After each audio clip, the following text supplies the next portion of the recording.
आज जो हमारे गेस्ट हैं यहाँ पर पीछे बैक स्टेज पर, उनको किसी भी तरह के कोई भी इंट्रोडक्शन की जरूरत नहीं है। आप सब लोग उनको बहुत अच्छे से जानते हैं और उनको बहुत प्यार करते हैं।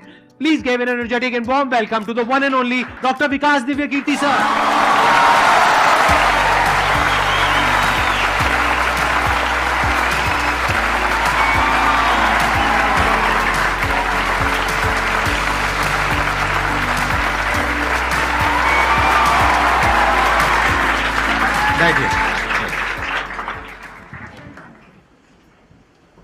मैं सबसे पहले आपको धन्यवाद देना चाहता हूँ धन्यवाद आपका आने के लिए। Thank you so much. क्योंकि जब से मैंने सीरीज शुरू करी है तब से हमारे कमेंट सेक्शन में कोई भी एक भी ऐसा वीडियो नहीं है जहां पर आपका नाम ना लिखा हो।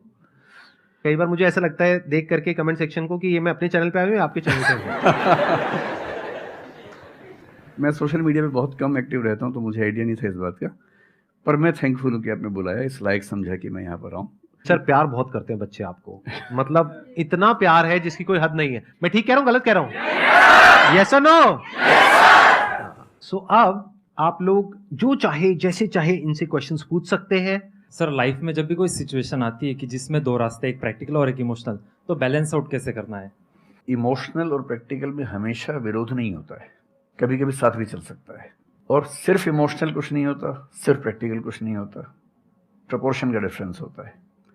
जब इमोशंस आपके दिमाग पर बहुत हावी हों तो फैसला करने से बचना चाहिए, स्पेशली बड़ा फैसला। छोटा तो ठीक है कि आपके दोस्त ने कहा कि दोस्त नहीं एक फिल्म देखेगा मेरे साथ, आप इमोशनल हो जाके देख ली फिल्म, क्या हो गया, कोई नुकसान नहीं होगा। पर कोई ये कहे कि तो मुझसे प्यार नहीं करते, शादी नहीं कर सकते मुझसे और हमने शादी कर ली, ये ठीक नहीं है। सिर्फ इमोशंस में आके बहुत बड़ा फैसला मत कीजिएगा, चाहे वो करियर का हो, चाहे पार्टनर का हो, चाहे कोई भी फैसला हो।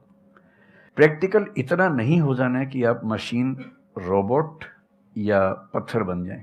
क्योंकि आप कितने भी सक्सेसफुल हो, यदि आप इमोशनली सक्सेसफुल नहीं है, इमोशनली स्टेबल नहीं है, इमोशनली वेलबींग के स्टेट में नहीं है, तो आपकी सक्सेस किसी काम की नहीं है, एकदम मीनिंगलेस है। So the success in totality needs emotional happiness, emotional stability as well. इसलिए इमोशंस को खारिज करके जिएंगे तो शायद कुछ अचीवमेंट्स बड़ी हो जाएं, पर वो किसी काम की नहीं है। केवल इमोशंस पे चलेंगे तो हो सकता है कि अचीवमेंट जिंदगी में ज़्यादा हो ना पाए। तो बैलेंस की बात है। और सबसे अच्छा तरीका है, जब बहुत इमोशंस हो, इंटेंसिटी बहुत ज़्यादा हो, सिर्फ एक तरीका मैं जो अपनाता हूँ, उस क्षण में फैसला नहीं करना है। कुछ भी हो, कोई कितना भी प्रेशराइज करे, सिर्फ इतना बोलिए कि मैं 24 घंटे बाद बताऊंगा आपको, थोड़ा सोचूंगा इस बारे में। और यदि आपने उस मोमेंट से खुद को बाहर निकाल लिया तो फिर आप डिटैच होकर देख पाएंगे और थोड़ा सा प्रैक्टिकल एलिमेंट भी रहे, इमोशनल एलिमेंट भी रहे, वो फैसले सबसे अच्छे रहेंगे लाइफ के लिए। मैं आपको एग्जांपल से बात समझाता हूँ। ऐसे लोग जो तैयारी कर रहे थे, अफेयर में थे, एक का सिलेक्शन हो गया, अब उसके सामने क्राइसिस ये है, स्पेशली किसी लड़की का हो गया, लड़के का नहीं हुआ। अब हमारी सोसाइटी में ना, लड़की ऊंचे पद पे हो, लड़का ना सफल हुआ हो तो बड़ा मुश्किल है सोसाइटी में, उनको शायद दिक्कत नहीं है। अब वो लड़की प्रैक्टिकल नहीं है कि मैं तुमसे शादी करूं, ये कह के अगर हट जाती है और शादी करती है किसी ऐसे व्यक्ति से जो बहुत सफल है। I know many such people personally, मैं नाम नहीं बोल सकता किसी का। मैंने जनरली पाया है कि वो लोग लाइफ में बहुत फ्रस्ट्रेशन में रहे बाद में, क्योंकि सफलता के नाम पर, प्रैक्टिकल होने के नाम पे ऐसे व्यक्ति को चुना जिसके साथ वो रह नहीं सकते ठीक से। और मैं ऐसे कई लोगों को जानता हूँ जो IAS बने, IPS बने, जिनको करोड़ों रुपए के दहेज के ऑफर्स आए, साफ ठुकरा के कहा कि मैं जिंदगी एक ही व्यक्ति के साथ गुजार सकता हूँ जो मेरे साथ है, और हैं, बहुत खुश हैं। अब कोई कह सकता है उनके परिवार में कि इसने प्रैक्टिकल फैसला नहीं किया, इमोशनल फैसला किया, पर अल्टीमेटली किसी चीज की वैल्यू क्या है? आपकी लाइफ बेहतर हो। यूट्यूब पे जिसके 1 लाख भी सब्सक्राइबर्स होते हैं वो मोनेटाइज करता है, 1 लाख क्या जब मिनिमम हो सकता है, खूब पैसा कमाते हैं, ब्रांड प्रमोशन करते हैं, साबुन तेल बेचते हैं बीच बीच में।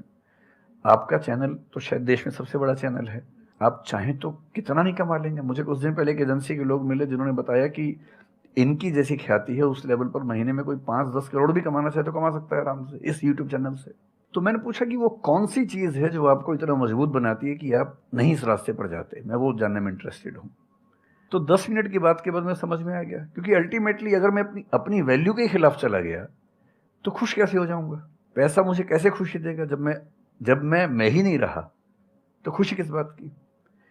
इसलिए इतना प्रैक्टिकल मत होना कि अपनी माँ के, पिता के, भाई बहन, दोस्त, जो प्रेमी प्रेमिका है, उनके इमोशंस के साथ खेलने लगो। इतना प्रैक्टिकल कभी मत होना, इतना इमोशनल मत होना कोई आपको बेवकूफ़ बना सके, बात बात पर बेवकूफ़ बनाता रहे। और बैलेंस जिंदगी जो है ना, वो मध्य मार्ग में है, जिंदगी एक्सट्रीम पे नहीं है, मध्य में है। तो प्रैक्टिकल और इमोशन का बैलेंस रखिए, लाइफ बढ़िया होगी।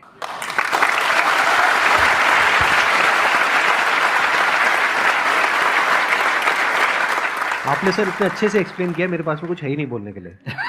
यूजुअली मेरे पास में कुछ होता है ऐड करने के लिए, लेकिन आपने पूरा ही उसका ऐसा निचोड़ निकाल दिया। आपने YouTube पे इतना बोला कि सच में नहीं बचा होगा आपके पास। 6-7 साल पहले की बात है, मेरी एक स्टूडेंट थी जो सुसाइडल टेंडेंसी की शिकार थी उस समय। उसके घर में कुछ ऐसी ट्रेजेडी, उसकी मदर की डेथ हुई थी, और एक ऐसी ट्रेजेडी जो बहुत ही रेयर किस्म की ट्रेजेडी है, जो शेयर करना ठीक नहीं है यहाँ। तो वो मेरे पास आई और मुझे लगा कि आज मैं पहली बार किसी ऐसे व्यक्ति से बात करूं जो डिप्रेशन में है और सुसाइड कर सकता है अगले 1-2 दिन के अंदर अंदर। अब मैं परेशान था कि मैं कैसे मैनेज करूं, और मुझे मोटिवेशन की ऐसी जानकारी उस समय तो बिल्कुल नहीं थी, बाद में थोड़ा बहुत पढ़ा। तो मैंने उससे कहा कि अच्छा तुम घर जाओ, मैं कुछ देखता हूँ। फिर मैं घर गया, नेट पे सर्च करना शुरू किया। करते करते मुझे आपका एक वीडियो मिल गया, अनस्टॉपेबल, शायद कुछ आपने एक वो बनाया था उस समय। तो मैंने वो थोड़ा सा देखा, 10 मिनट का। मुझे लगा कि ये जो है ना, ये इंजेक्शन है किसी मतलब डिप्रेस्ड व्यक्ति को तुरंत मोटिवेट करने के लिए। तो मुझे ध्यान है कि मैंने उसको वीडियो का लिंक भेजा। मैंने कहा देखो, ज़िंदगी अपने रास्ते पे चलेगी, ठीक हो जाएगी। जब जब मूड ऐसा हो, बहुत डिप्रेसिंग हो, सुसाइडल मन करे, उस समय वीडियो देखना ध्यान से, और कम से कम उस बुरे फेज से बाहर निकल जाओगी। और फिर मैंने वो वीडियो अपने फैमिली में भी 2-3 बच्चों को भेजा, जो बच्चे उस क्राइसिस में होते थे। तो मैं बहुत थैंकफुल हूँ उन सब बच्चों की जान बचाने में, क्या बात कर बड़ी भूमिका है। Thank you so much sir, it means a lot to me. ये तो आपने बहुत बड़ी बात कह दी सर, मेरे लिए बहुत बड़ी बात है ये। नहीं, कई बच्चों की जान बचाई होगी आपने ज़रूर। जो वो एक मोमेंट होता है, उस मोमेंट में कोई बचा ले तो लोग बच जाते हैं, वो मोमेंट क्रॉस हो जाए तो फिर चीज़ें बिगड़ जाती हैं। हेलो सर, नमस्ते। नमस्ते सर, बोथ ऑफ यू, मैं हमेशा से आप दोनों की बहुत फ़ैन रही हूँ। मुझे बस ऐसा लग रहा है कि मैं सपना देख रही हूँ, मेरे लिए रियलिटी नहीं है। मुझे बस आपसे ये जानना, मैं हर मतलब एवरी डे 8 से 10 आवर में पढ़ाई करती हूँ, बट मुझे कभी कभी बहुत डीमोटिवेशन आ जाता है कि होगा नहीं होगा, क्या होगा पता नहीं।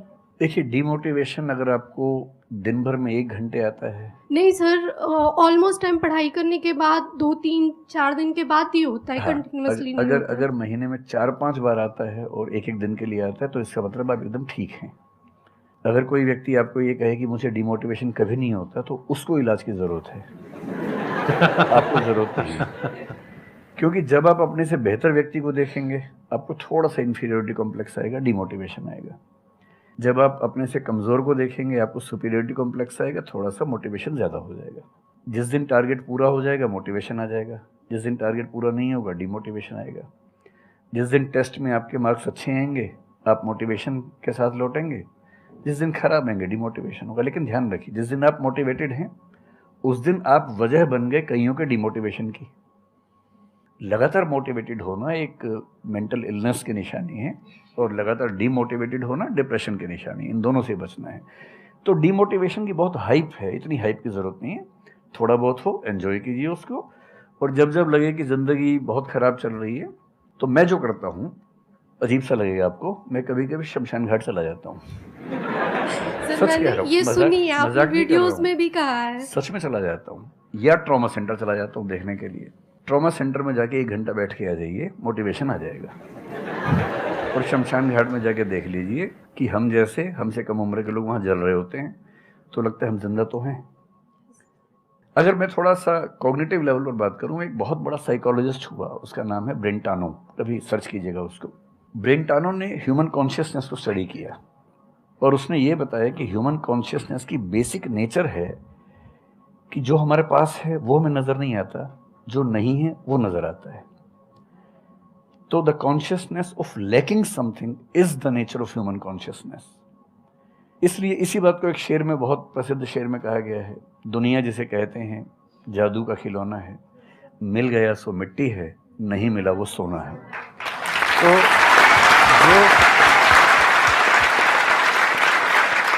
तो जो आपको नहीं मिलेगा ना, हमेशा बड़ा होकर दिखेगा, जो मिलेगा छोटा हो जाएगा। तो ईमानदारी इसमें है कि जब जब डिमोटिवेशन और डिप्रेशन हो, एक कागज़ लेके बैठ जाइए और एक तरफ लिखिए मेरी ज़िंदगी में ऐसा क्या क्या है जो दूसरों के पास नहीं है। पेज भर जाएगा पूरा। तो जो है उस पर ध्यान दीजिए और एंजॉय कीजिए। मेरा क्वेश्चन है कि आजकल बहुत लोग बोलते हैं कि एजुकेशन सिस्टम हमारा पुराना हो गया है और बहुत लोग बोलते हैं कि इसे चेंज करना चाहिए और ये सारी चीज़ें बहुत पुरानी हो रही है जो हम अभी करंटली पढ़ रहे हैं। तो इस पे आपका ओपिनियन क्या है? एजुकेशन सिस्टम में तो बहुत मेजर चेंजेस की ज़रूरत है और ये बात भारत सरकार ने एक्सेप्ट भी की है, नई पॉलिसी भी लेके आए हैं। मतलब मुझे लगता है कि कई लेवल्स पे देखना है। सबसे पहले तो ये डिफाइन करना ज़रूरी है कि एजुकेशन का पर्पज़ है क्या। क्या पर्पज़ केवल नौकरी लेना है, एक जॉब मिल जाए वही पर्पज़ है? मैं उससे एग्री नहीं करता हूँ।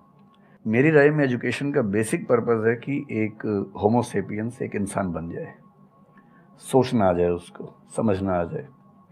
कोई राजनेता या धर्मगुरु उसको गधा ना बना सके, बेवकूफ़ ना बना सके। उसे इतनी समझ हो कि वो चीज़ों को फैक्चुअली ऑब्जेक्टिवली समझ सके, तर्क कर सके, बहस कर सके और अगर तर्क और बहस में सामने के तर्क ठीक हैं तो उनको एक्सेप्ट भी कर सके, इतना विनम्र भी रहे। बेसिकली पर्सनैलिटी ग्रूमिंग का प्रोसेस एजुकेशन है, वो केवल नौकरी का मामला नहीं है। पहली गलती तब होती है जब हम उसको केवल नौकरी का मामला मान लेते हैं। मतलब नौकरी ज़रूरी है, ऐसा नहीं कि ज़रूरी नहीं है, लेकिन वो सिर्फ वो उसका पर्पज़ नहीं होना चाहिए।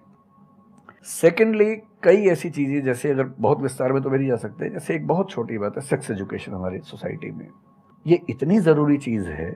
स्कूल में जो एडोलेसेंस की एज के लोग हैं, 12, 13, 14 की एज के लोग हैं, उनको वो सब चीज़ें बताएं ताकि गलत सोर्सेज से इन्फॉर्मेशन ना मिले, कोई गलती ना कर बैठें। हेल्थ एजुकेशन के रूप में हो, उनको सारी चीज़ें पता हों, ठीक हाथों से पता हो, ठीक तरीके से पता हो। फिर मेरा ख्याल है कि जैसे IITs में अब तो होने लगा है, पहले क्या था कि हम टेक्नोलॉजी सेंट्रिक एजुकेशन पर ज़्यादा फोकस करते थे कि आपने मशीन को समझ लिया, तकनीक को समझ लिया, हो गया, इंसान को नहीं समझा। टेक्नोलॉजी पढ़ने वाले लोग समाज और इंसान से एकदम कटे हुए थे। अब तो ह्यूमैनिटीज़ के कुछ सब्जेक्ट्स पढ़ाने की परंपरा शुरू हो गई है। एक होलिस्टिक एजुकेशन हो। ह्यूमैनिटीज़ वाला बच्चा केवल हिस्ट्री, पॉलिटिकल साइंस, सोशियोलॉजी पढ़ता है, उसको कोडिंग का सी भी नहीं आता, टेक्नोलॉजी बिल्कुल नहीं आती उसको MS एक्सेल भी नहीं पता क्या होता है। टेक्नोलॉजी वाला सिर्फ टेक्नोलॉजी पढ़ता है, वो ह्यूमन ब्रेन को नहीं पढ़ना चाह रहा, सोसाइटी को नहीं पढ़ना चाह रहा। क्यों नहीं एक ऐसी शिक्षा हो जिसमें एक इंटीग्रेटेड अप्रोच हो, होलिस्टिक अप्रोच हो, कि हम खुद तय कर सके कि किस किस एरिया में हमें ज़्यादा जाना है और एक बेसिक अंडरस्टैंडिंग हर चीज़ की हो। तो बेसिक 3 फार्मूले माने जाते हैं। एक यूनिवर्सलाइजेशन ऑफ प्राइमरी एजुकेशन है कि 10वीं क्लास तक की शिक्षा हर बच्चे को मिले, ठीक से मिले। वोकेशनलाइजेशन ऑफ सेकेंडरी एजुकेशन, यानी 11वीं 12वीं की पढ़ाई का पर्पज़ है कि बच्चा ये समझ पाए कि उसको ज़िंदगी में आगे कहाँ जाना है। और फिर जो हायर एजुकेशन है वो सबको करने की ज़रूरत नहीं होनी चाहिए, वो शौक पूरा करने के लिए नहीं है, वो शादी का वेटिंग रूम नहीं है, वो उसके लिए है जिसको सच में आगे पढ़ना है। वो उतना पढ़े, सब्जेक्ट चूज़ करे और फिर उसमें गहराई से रिसर्च करे ताकि डेवलपमेंट के रास्ते पर अब बढ़ें। हम एजुकेशन के मामले में बहुत बुरी स्थिति में हैं। मैं तो जिस उम्र में हूँ, मेरा अब तो पर्पज़ भी ये बन गया है कि अब मैं उसी पे कुछ काम करूँ। एक यूनिवर्सिटी शुरू करने की योजना मेरे मन में है, इनसे मैंने शेयर भी किया था। और मैं जिस तरह का विश्वविद्यालय सोचता हूँ वो नौकरी देने के पीछे पागल नहीं होगा, वो होमो सेपियंस को कायदे का इंसान बनाने की कोशिश करेगा। नौकरी तो उसका एक पार्ट है। मतलब आप जितने भी सफल लोगों को देखेंगे जनरली, जैसे मैंने इन्हीं से पूछा, ये जिस फील्ड में सफल हैं, इनका जो करियर है, अगर मैं इसको छोड़ भी दूं तो अदरवाइज भी जो इनका करियर है वो उस विषय से जुड़ा हुआ नहीं है जो इन्होंने पढ़ा है ग्रेजुएशन में। मेरा भी नहीं है, आमतौर पर किसी का भी नहीं है। 90% लोगों को मैं देखता हूँ जो सक्सेसफुल हैं, उनके ग्रेजुएशन के सब्जेक्ट में और लाइफ की फील्ड में कोई लिंक नहीं है। तो बेसिक पर्पस क्या है? वो स्मार्टनेस बाहर आ जाए, ग्रूमिंग हो जाए, इंटेलिजेंस है, इमोशनल इंटेलिजेंस है, वो सब जो टूल्स हैं वो उस बच्चे को सीखने को मिल जाए ताकि फिर वो ज़िंदगी को फेस कर सके, इनोवेट कर सके, नए रास्ते निकाल सके। 1000 रास्ते दुनिया में होते हैं। तो सच बात है कि काफ़ी चेंजेस की ज़रूरत है और आप और हम मिलकर करेंगे चेंजेस। एजुकेशन वाइज अगर देखा जाए तो मैंने बहुत ज़्यादा कुछ नहीं किया है अपनी लाइफ में, बट मेरे स्टैंड पॉइंट से अगर आप देखोगे कि एजुकेशन क्या है, तो एजुकेशन का सबसे बड़ा गोल ये है कि एक इंसान का दिमाग खुले, बजाय कि उसका दिमाग इतना नैरो डाउन हो जाए कि उसको लगे कि बस यही अगर हो गया तो सक्सेस है, ये नहीं हुआ तो फेलियर है। आप अनगिनत तरीकों से अपने गोल को, अपने पर्पस को, या जो भी आप करना चाहते हो उसको अचीव कर सकते हो। एजुकेशन का सबसे बड़ा गोल ये होना चाहिए, और वही मेरी कोशिश है अपने इन सेशंस के थ्रू करने की, कि एक इंसान का दिमाग खुल जाए, उसके दिमाग में एक पॉसिबिलिटी माइंडसेट आ जाए, ना कि एक लिमिटेड माइंडसेट हो कि बस ये हो गया तो बहुत है। अब प्रॉब्लम क्या है, ये जो लिमिटेड माइंडसेट है ये बहुत लोगों का है, करोड़ों लोगों का है, तो वहां पे कंपटीशन भी बहुत है। पॉसिबिलिटी माइंडसेट जबकि देखा जाए तो ज्यादा इंटरेस्टिंग है, लेकिन बहुत कम लोगों का है और वहां पे कंपटीशन कम है। और पॉसिबिलिटी माइंडसेट क्या होता है कि कोई भी काम अगर मैं कर रहा हूं, अगर वो नहीं हुआ तो इसका मतलब ये नहीं है कि मैं फेल हो गया, इसका मतलब ये है कि मैं क्रैक नहीं कर पाया। There has to be a way. ये एजुकेशन काम अगर कर दे तो रियल एजुकेशन हो गई हमारी। मतलब एक इंसान को, हाँ सॉरी, थॉमस एडिसन बल्ब के आविष्कार में लगा हुआ था, हाँ जी, 1000 बार फेल हुआ। तो किसी ने उससे पूछा कि यार तुम बार बार करते होता तो है नहीं तुमसे, क्यों कर रहे हो? तो उसने पता है क्या कहा, हर फेलियर के बाद मैं ये जानता हूं कि बल्ब इस तरीके से भी नहीं बन सकता, और अब मैं 1000 तरीके जानता हूं कि इन तरीकों से नहीं बनेगा, और उसके बाद वो तरीका ईजाद हुआ जिससे बना। एजुकेशन से एक इंसान का दिमाग इतना खुल जाए कि सबसे पहली चीज तो उसको ये समझ आए कि मैं कुछ भी नहीं जानता हूं। हाँ, एकदम ठीक बात है। एजुकेशन मस्ट बी सच कि वो लाइफ लॉन्ग आपका एक क्वेश्चनिंग माइंड बना ही रहे, कि आप कहीं भी हो, कुछ भी कर रहे हो, आपके दिमाग में क्वेश्चंस चले, questions related to the problems. जो भी आप काम कर रहे हो वो क्या है, अल्टीमेटली प्रॉब्लम सॉल्विंग है, तभी उस काम में वैल्यू है। अगर किसी की कोई प्रॉब्लम ही नहीं सॉल्व कर रहे हो तो उसमें वैल्यू कहां ऐड हो रही है, और वैल्यू नहीं ऐड होगी तो आपको पैसा कैसे मिलेगा, फिर चाहे जॉब हो चाहे बिजनेस हो। सो द आइडिया इज कि आपका दिमाग ये चलना चाहिए, अच्छा ये प्रॉब्लम है ना, पहले तो मुझे नहीं पता है कि इसको सॉल्व कैसे करना है, क्योंकि अगर आपको पहले से ही पता है तो आपको वही पता है जिस तरह से वो प्रॉब्लम सॉल्व होती आई है। That may not be relevant in today's context, but still आप उसको उसी तरह से सॉल्व करोगे जिस तरह से सब कर रहे हैं। वहां पर कंपटीशन है, फिर आप कहोगे कि कुछ हो नहीं रहा है।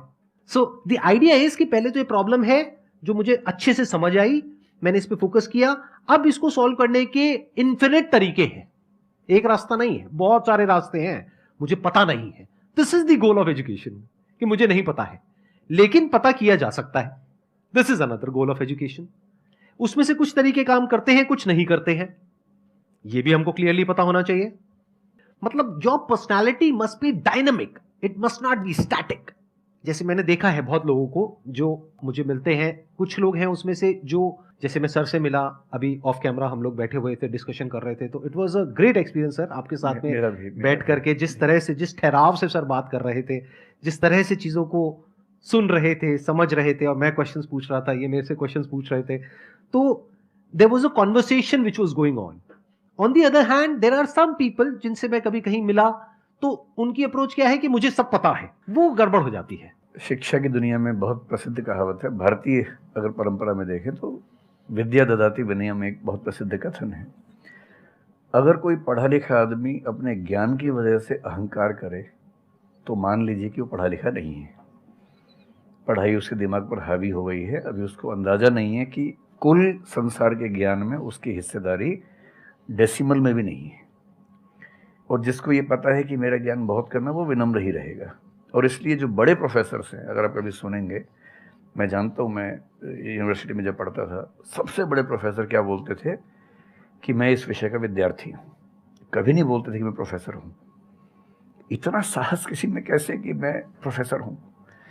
अरे आप जिंदगी भर स्टूडेंट बने रहेंगे तो ही काफ़ी है, उससे बड़ी बात तो सोचनी भी नहीं चाहिए। बहुत बड़ी बात करनी चाहिए।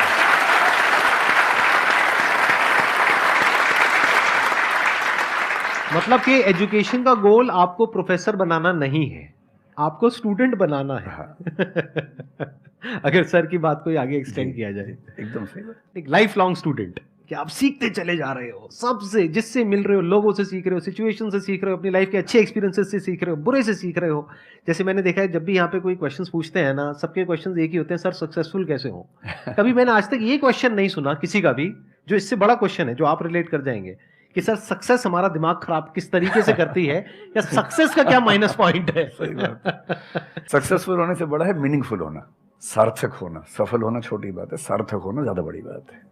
सर मेरा क्वेश्चन ये है कि लाइफ में बहुत सारे सर्कमस्टांसेस आते हैं जहाँ पे मतलब हमें ये लगता है, बहुत सारे निगेटिव थॉट्स आते हैं कि मतलब आगे कैसे बढ़ें, how to get rid of fear of failure. Sir कैसे हम इसको हैंडल करें, अगर हम कोई किसी चीज़ को शुरू करना चाहते हैं सर, तो हमारे दिमाग में बहुत सारे निगेटिव थॉट्स चलते रहते हैं, हो पाएगा नहीं हो पाएगा, बहुत तरह के नेगेटिव क्वेश्चंस आते रहते हैं सर, तो इसको कैसे हैंडल करना है सर इस सिचुएशन को? फियर ऑफ फेलियर थोड़ा सा ठीक भी है, ये हमें रोकता है उन दिशाओं में जाने से जहाँ हमें जाना भी नहीं चाहिए। जैसे मान लीजिए मैं सोचूं कि मैं फुटबॉल प्लेयर बन जाऊं, मुझे पता है कि नहीं बन पाऊंगा, मेरी फिटनेस वैसी नहीं है, तो मुझे ये फियर रोक लेगा, ठीक बात है ना। ये ज़रूरी नहीं है कि आप दुनिया में हर चीज़ के लिए ठीक हो, हर किसी का एक पैकेज है, हर किसी का जो एट्रीब्यूट्स हैं या वर्च्यूज़ हैं उन सब का एक पैकेज है। We can be good at few things, we can be best at maybe one thing, we can not be best at everything. तो ये बहुत ज़रूरी है कि अपने एप्टीट्यूड को देख के हम सिलेक्शन करें कि हमें कहाँ जाना चाहिए, ठीक है।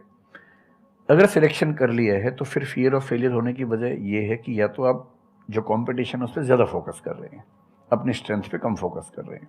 मेरे ख्याल से स्ट्रेंथ पे फोकस करना, कुछ अच्छे लोगों की कंपनी में रहना जो थोड़ा सा मोटिवेट करते हों, अच्छे दोस्त हों, लगातार मनहूस टाइप की बात ना करते हों, ऐसे लोगों के साथ रहना, कुछ रिक्रिएशनल एक्टिविटीज़ उससे बाहर निकल के थोड़ा खेलना कूदना, मतलब फिजिकली फिट रहना, वो सब रहेगा तो हार्मोन्स जो हमारे दिमाग में आते हैं उससे, फिजिकल एक्टिविटी से, जो एंडोर्फिन्स वगैरह हैं, हैप्पी हार्मोन्स हैं, डोपामाइन वगैरह है, वो रिलीज़ होते रहें तो हम वैसे भी बहुत फियर से बचे रहते हैं। और अंत में मेरा तरीका ये है कि अगर मैं कुछ नहीं करूँगा तो फेल होना तय है, करूँगा तो चांस है कि फेल होऊंगा या पास हो जाऊँगा, तो नहीं करने में तो तय है कि फेल हो गया, तो क्यों नहीं चांस ले लेते हैं।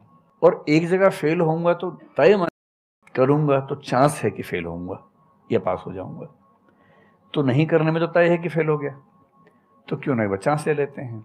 और एक जगह फेल होऊंगा तो तय मान के चलिए कि दूसरी जगह मेरे फेल होने के चांस कम होगा, क्योंकि मुझे एक एक्सपीरियंस है प्रयास करने का और फेल होने का, और वो एक्सपीरियंस किसी ना किसी क्वांटिटी में हर फील्ड में काम आता है, मैच्योरिटी आपके अंदर आती है।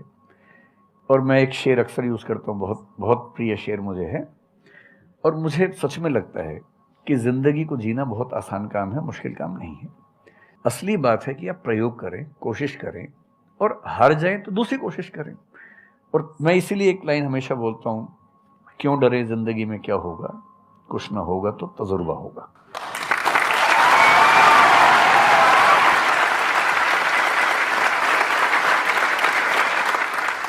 मुझे भी सर के जैसे मोटिवेशनल स्पीकर बनना है सर, पर मैं ये सोचती हूँ कि अगर मैं वीडियो बनाऊँगी, कंटेंट बनाऊँगी, तो संदीप सर को छोड़ के या फिर बहुत बड़े बड़े मोटिवेशनल स्पीकर्स हैं उनको छोड़ के मुझे देखेगा कौन। मतलब ये मेरे अंदर थॉट्स आते हैं कि अभी मेरा मतलब मैं 19 ईयर की हूँ, तो मैं जब वीडियो कंटेंट बनाऊँगी तो मैं कुछ, मुझे ऐसा मतलब मेरे अंदर ये थॉट है कि मैं कोई बड़ा आदमी नहीं हूँ या फिर कुछ बड़ा नहीं हूँ, तो मैं ये वीडियो कैसे डाल सकती हूँ, लोग क्या सोचेंगे कि मतलब तू ये तो खुद कुछ नहीं है और लोगों को मोटिवेट कर रहा है, ऐसा मेरे अंदर थॉट आता है। पहले या तो कुछ कर लीजिए ज़िंदगी में, उसके बाद मोटिवेट कर लीजिए, और नहीं तो मोटिवेशन एक पूरी साइंस है, साइकोलॉजी से जुड़ी साइंस है, उसको ठीक से पढ़ के रिसर्च करके उससे बात कीजिए। शुरू में तो जब इन्होंने भी शुरू किया होगा, कहाँ शुरू में लोग जानते होंगे, बड़ी लंबी स्ट्रगल होती है, किसी भी फील्ड में इतनी लंबी स्ट्रगल है। देखिए जो आदमी सफल है ना, आप ये जो हमारा वर्तमान है ये ऐसे ही नहीं बन गया है, हर सफल आदमी का एक बहुत लंबा अतीत होता है जिस पर नज़र किसी की नहीं होती है। और बशीर बद्र ने एक बड़ी गहरी बात कही थी, ये फूल मुझे कोई विरासत में मिले हैं, तुमने मेरा कांटों भरा बिस्तर नहीं देखा।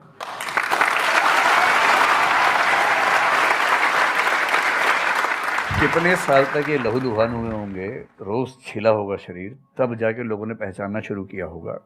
लगातार काम करने से, जिसको कंसिस्टेंसी कहते हैं, परसिवरेंस कहते हैं, बात बनती है, आपकी भी बनेगी। मैं तो कई ऐसे लोगों को जानता हूँ जिन्होंने एकदम स्क्रैच से शुरू किया और उसके बाद वो टॉप पे पहुंचे। आपने अपने क्वेश्चन में दो बातें टच करी, एक कि आपको मोटिवेशनल स्पीकर बनना है, एक है कि फियर ऑफ फेलियर है। एक तो ये फियर ऑफ फेलियर को हटाइए, अगर आपको मोटिवेशनल स्पीकर बनना है तो अपने माइंडसेट को रखिए एक्सपेरिमेंटल माइंडसेट। आप ये समझिए life is like an experiment. एक साइंटिस्ट का माइंड कैसा होता है, वो ये थोड़ी ना सोचता है कि मैंने ये एक्सपेरिमेंट किया, ये फेल हो गया तो क्या होगा। उसको पता है failure is the part of success. जब तक 20-30 बार, 50 बार, 100 बार कोई एक्सपेरिमेंट फेल नहीं हुआ, इसका मतलब वो कुछ नया ट्राई नहीं कर रहा, इसका मतलब वो तो रिपीट कर रहा है। जैसे स्कूल में बच्चे करते हैं लेबोरेटरी में, कि बुक में देखा बस उसको कॉपी किया, तो दोनों में फर्क हो गया ना। एक है कुछ नया डिस्कवर करना, कुछ नया क्रिएट करना, एक है जो क्रिएट हो चुका है उसको रिपीट करना। तो you are talking about becoming a motivational speaker. तो अगर आप मेरे जैसे बनेंगे तो कोई क्यों देखेगा आपको? आपको तो अपने जैसा बनना पड़ेगा ना। तो अब उसमें क्या करना पड़ेगा? अब आपको क्या पता कि आपके अंदर ऐसा क्या है जिसको लोग देखना चाहें? उसके लिए तो एक्सपेरिमेंट करना पड़ेगा, ट्राई करना पड़ेगा। एक तरह से आप वीडियो बना के डालोगे, कोई नहीं देखेगा। दूसरी तरह से बना के डालोगे, कोई नहीं देखेगा। फिर तीसरी तरह से, फिर चौथी तरह से। हो सकता है 6 महीने बाद, 1 साल बाद, 2 साल बाद जा करके कहीं थोड़ा सा कुछ ऐसा क्लिक हो जाए जो हो सकता है आपको लग रहा था कि शायद ये नहीं होगा, और वो क्लिक हो जाए। बट ये सब होता उसी के साथ में जो कुछ कर रहा होता है, जो कुछ ट्राई करता है। जैसे ट्राई करोगे तो हो सकता है हो जाए, नहीं करोगे तो पक्का है नहीं होगा, जैसा भी सर ने थोड़ी देर पहले कहा था।